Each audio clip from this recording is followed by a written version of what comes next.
사람들은 늘 이렇게 말합니다. 자식은 부모에게 효도해야 한다. 그 말은 당연합니다. 하지만 이제는 부모도 자식에게 효도해야 할 때가 왔습니다. 그게 무슨 말이냐고요? 이제 부모의 역할이 희생해서 존중으로 바뀌어야 한다는 뜻이에요. 부모가 자식을 진정으로 사랑한다면 그 사랑은 이제 간섭이 아니라 존중의 형태로 변해야 할 시점입니다. 나이 들어서야 비로소 깨닫는 게 있습니다. 부모의 행복이 자식의 안심이구나. 내가 건강해야 그 애들도 웃을 수 있구나.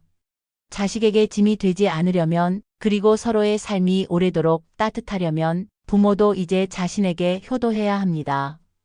일 아프지 않게 건강을 지키는 게 첫 번째 효도. 나이 들어가며 가장 자주 듣는 말이 건강이 최고야. 하지만 그 말의 진짜 의미는 단순히 내 몸이 편해야 한다가 아닙니다. 자식에게 걱정을 덜 주는 가장 현실적인 방법이 바로 건강입니다. 병원비 걱정, 간병 부담, 장거리 왕복 돌봄. 이 모든 게 부모가 아프면 자식에게 그대로 떨어집니다. 자식은 직장에서도 마음이 편하지 못합니다. 퇴근길마다 병원 들러야 하고 밤마다 전화로 부모의 상태를 확인해야 하죠. 그렇기에 부모의 건강 관리는 나를 위한 일이면서 동시에 가족을 위한 배려입니다. 하루 30분이라도 걷기, 정기 건강검진 제때 받기, 술, 담배 줄이기, 영양제보다 제때 밥 먹기, 아픈 걸 참지 말고 바로 병원 가기. 이 5가지를 지키는 부모는 그 자체로 자식에게 효도하는 사람입니다.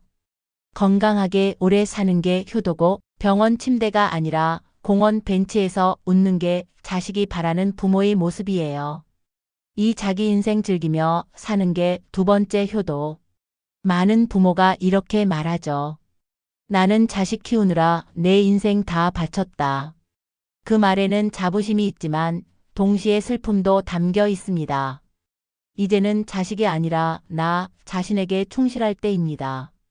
부모가 자기 인생을 즐기며 살면 그건 자식에게 마음의 면허증을 주는 일입니다. 우리 엄마는 혼자서도 잘 산다. 아빠는 자기 인생을 즐길 줄 안다. 이 한마디면 자식은 부모를 걱정하지 않습니다. 부모가 행복하게 살면 자식은 안심하고 자기 삶을 살 수 있습니다. 부모가 우울하게 살면 자식은 자신이 잘못 사는 것 같아 죄책감을 느끼죠. 그래서 부모의 행복은 자식에게는 면죄부가 됩니다. 늦게라도 배우고 싶은 걸 배우기, 수묵화, 글쓰기, 스마트폰, 악기 등. 혼자서 영화 보고 커피 마시는 시간 만들기. 집에만 있지 말고 나가서 사람 만나기. SNS, 사진, 영상, 새로운 걸 겁내지 말기. 나이 들어서 무슨 이 말을 버리기. 부모의 웃음은 자식에게 평안이 됩니다. 우리 엄마 오늘도 바쁘대. 그 말이 자식의 하루를 든든하게 만들죠. 친구들과 어울리는 게 세 번째 효도. 나이 들면 사람은 둘 중 하나가 됩니다. 외로움에 갇히는 사람, 혹은 함께 웃는 사람. 자식이 아무리 잘해도 외로움은 자식이 채워줄 수 없습니다. 그건 부모가 스스로 만들어야 합니다. 그러니까 이제는 자식보다 친구를 챙기세요. 계모임, 동창 모임, 산악회, 독서 모임, 버스 타고 1박 2일 여행, 동네 공원에서 커피 한잔하며 수다. 그런 사소한 시간들이 부모의 정신 건강을 지켜줍니다. 그리고 자식에게는 최고의 안심이죠. 우리 엄마는 잘 지내. 우리 아빠는 친구들이 많아. 이 말 한마디면 자식은 그날 밤 마음 편히 잠듭니다. 자식이 부모를 걱정거리가 아닌 존경의 대상으로 보는 순간 부모의 인생은 이미 성공한 겁니다. 자식만 바라보지 않는 게 네 번째 효도.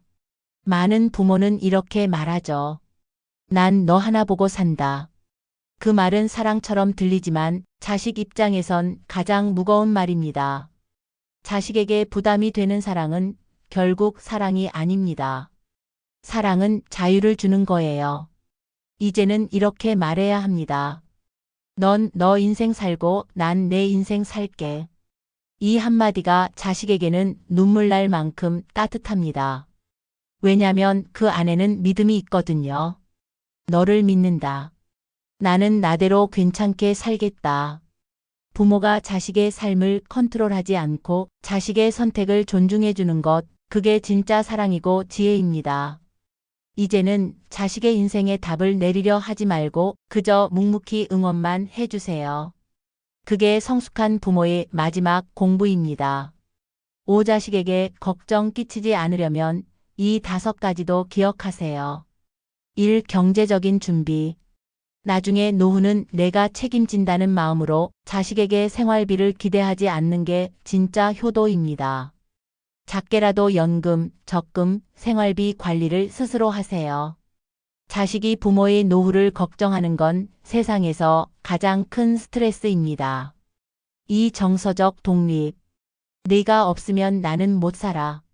이런 말보다 무서운 게 없습니다.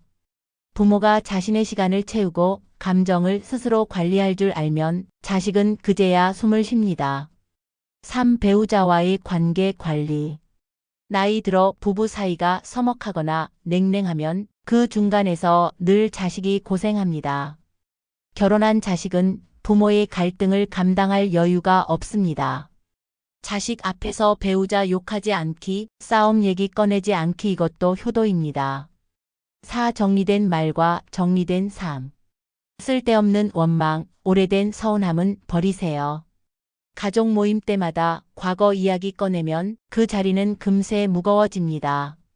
마음을 비우면 관계가 가벼워지고 가벼운 관계가 오래 갑니다. 5. 마지막 준비도 스스로. 이건 현실적인 이야기지만 자식에게 가장 큰 효도 중 하나입니다. 보험, 상속, 장래 미리 정리해두면 자식은 슬퍼도 마음이 덜 흔들립니다. 우리 부모님은 끝까지 현명했다. 그 말 한마디면 그 인생은 참 단단했던 겁니다.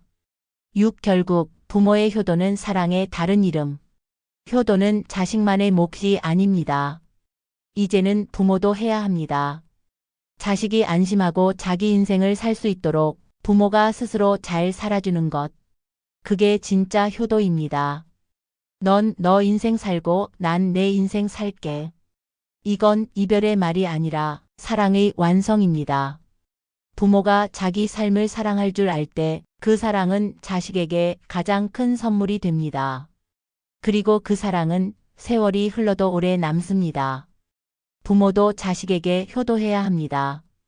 아프지 않게 건강을 챙기고 자신의 인생을 즐기며 살고 친구들과 웃으며 어울리고 자식만 바라보지 않고 돈과 감정, 관계를 스스로 책임지는 것. 그게 자식이 진심으로 바라는 부모의 마지막 효도입니다. 사람들은 흔히 말합니다. 부모가 자식에게 뭘 물려줘야 하나. 그래서 재산 얘기를 먼저 꺼냅니다. 집이라도 한 채는 남겨줘야 하지 않을까.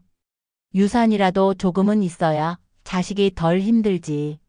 하지만 저는 이제 이렇게 말하고 싶습니다. 자식에게 물려줘야 할 건 돈보다 마음입니다. 얼마를 남겼느냐보다 무엇을 남기지 않았느냐가 더 중요할 때가 있습니다. 자식에게 부모의 걱정이라는 짐을 남기지 않는 것, 그게 진짜 유산입니다. 내가 병원에 오래 누워있지는 않을까? 내가 아프면 누가 날 돌봐줄까? 이런 걱정을 자식이 대신 짊어지지 않게 지금부터 하나씩 준비하는 게 필요합니다. 노후 생활비는 자립할 수 있도록 미리 계획 세우기. 병원비, 요양비 대비를 위한 실비보험 점검하기. 불필요한 채무는 자식에게 넘기지 않도록 정리하기. 장래, 상속 문제도 나중에가 아니라 지금부터 정리하기. 이런 준비는 자식에게 주는 부담이 아니라 사랑의 표현입니다. 돈보다 마음을 정리하고 유산보다 관계를 다듬는 게 결국 부모가 마지막까지 해야 할 효도이자 배려 아닐까요? 돈은 나눠지지만 부모의 마음은 세대를 건너갑니다. 그래서 저는 이렇게 말하고 싶습니다. 자식에게 물려줘야 할 건 집이 아니라 평안이다. 그리고 자식이 부모의 노후를 걱정하지 않게 사는 게 부모가 할 수 있는 마지막 효도다. 이제는 그런 시대입니다. 얼마를 남기느냐보다 어떤 마음으로 살아가느냐가 더 중요합니다. 자식에게 상속해야 할 것은 부동산이 아니라 당당하고 후회 없는 인생의 모습입니다. 나는 나답게 살았고 너는 내 인생을 살아라. 그 한마디로 세대가 연결되고 그게 바로 부모의 품격 있는 마무리 아닐까요?